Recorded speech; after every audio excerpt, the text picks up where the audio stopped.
Olá, tudo bem com você? Aqui no capítulo 19 do livro de Atos dos Apóstolos, encontramos mais uma vez um tremendo desafio missionário para Paulo e para os cristãos que moravam ali em Corinto. Corinto era a capital da Ásia Menor, uma cidade cosmopolita, ali se falavam vários idiomas, e esse contexto geográfico nos ajuda a entender o porquê de aqueles homens terem recebido também o dom de falar outros idiomas. Aqui é dito que quando Paulo encontrou aqueles 12 discípulos, falou sobre o Espírito Santo e perguntou se eles haviam recebido o dom do Espírito Santo, eles responderam que, pelo contrário, nem mesmo ouvimos que existe o Espírito Santo. Então Paulo perguntou, em que, pois, fostes batizados? Eles dizem que no batismo de João.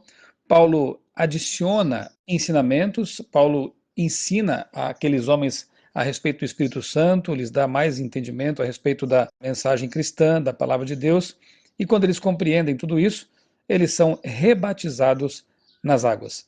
Aqui encontramos realmente uma justificativa para o rebatismo, ainda que algumas pessoas tenham sido batizadas nas águas, se elas entenderem que a compreensão que agora obtiveram da palavra de Deus, da mensagem de Deus, foi mais profunda, foi avante daquilo que eles conheciam, elas realmente podem ser submetidas ao rebatismo.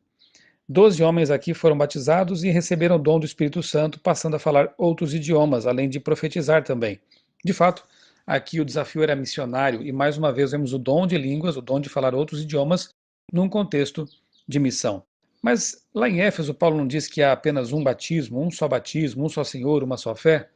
Evidentemente que Paulo está dizendo lá em Efésios que há um só Senhor verdadeiro, há uma só fé verdadeira e um só batismo verdadeiro, que é o batismo por imersão nas águas. Do contrário, seria muito estranho Paulo dizer que há apenas um Senhor, porque sabemos que há muitos falsos senhores por aí. Também seria estranho Paulo dizer que há apenas uma fé, já que existem tantas crenças no mundo.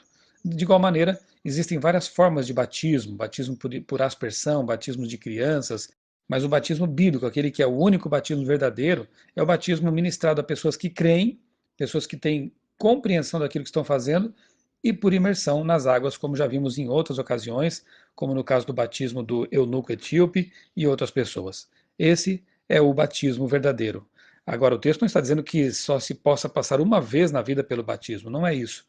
Há um só batismo verdadeiro, mas podemos passar pelo batismo verdadeiro mais de uma vez, se assim for necessário. Como foi no caso aqui desses homens de Corinto, que não compreendiam plenamente a verdade a respeito do Espírito Santo e de outras questões, uma vez compreendido, uma vez que eles compreenderam a mensagem, foram rebatizados por Paulo nas águas. Dos versos 2 ao 7, encontramos aqui que o rebatismo deve ser ministrado àqueles que passam a compreender a verdade mais plena sobre Deus e sua palavra.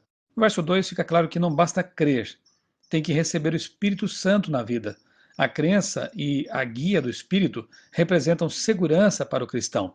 Verso 8, que nossa argumentação seja convincente, nascida do estudo e da comunhão com Deus. Infelizmente, alguns, quando ouvem a pregação, endurecem o coração, recusam-se a crer e falam mal da religião, inclusive, como está no verso 9. No verso 10, Paulo faz chegar o evangelho a todos os judeus e gregos daquela região. Devemos fazer o mesmo em nossa região, levar a palavra, a pregação a todas as pessoas quantas pudermos alcançar.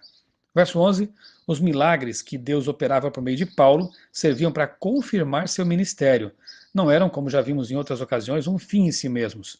Os milagres, eles faziam com que as pessoas ficassem predispostas a receber a mensagem, a pregação e aceitassem a vida eterna, que é o principal objetivo, realmente, de toda a pregação cristã.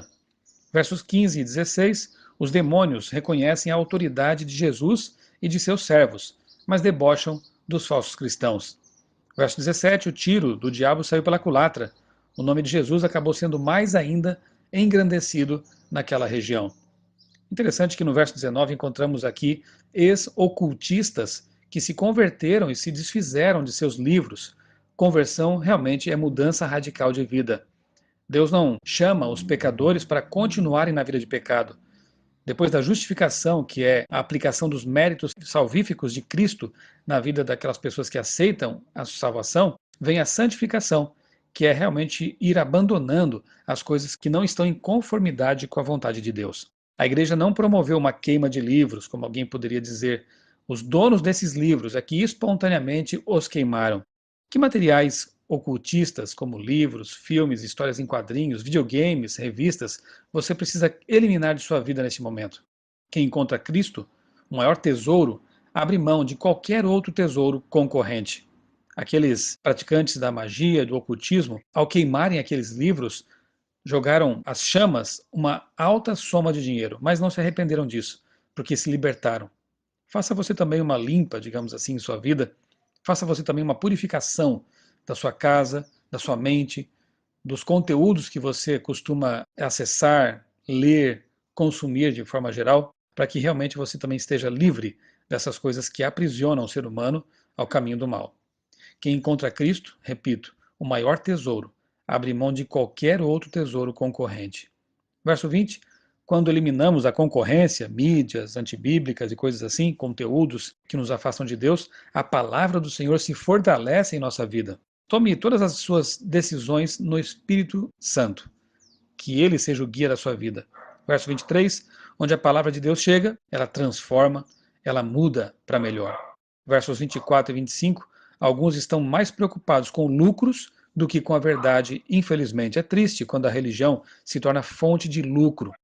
Versos 26 e 27: se a deusa era feita por mãos humanas, e aqui o texto se refere à deusa Diana dos Efésios, se ela foi feita por mãos humanas e não podia se defender, não era de fato uma deusa. Eles tinham que perceber isso, né? Verso 30: coragem não pode se transformar em imprudência. Verso 32: a maior parte do povo não sabia, nem sabia por que estava ali. Isso se chama instinto de rebanho. Houve agitação na cidade, as massas concorreram para aquele local e ali a situação ficou bastante complicada.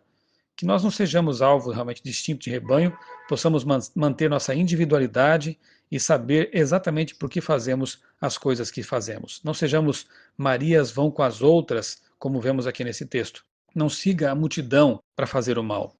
Infelizmente, muitas vezes, a maior parte das pessoas não sabe por que faz o que faz.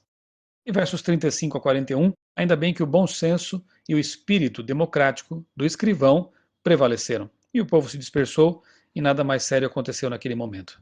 É um texto que mostra realmente a importância de nós estarmos sempre em comunhão com Deus, fazendo a vontade dele e clamando pela dotação do Espírito Santo, a fim de que possamos também, em nosso mundo cosmopolita, em nosso mundo pós-moderno, muitas vezes cético, pregar a palavra de Deus com a mesma convicção, com o mesmo poder com que fizeram Paulo e os demais discípulos.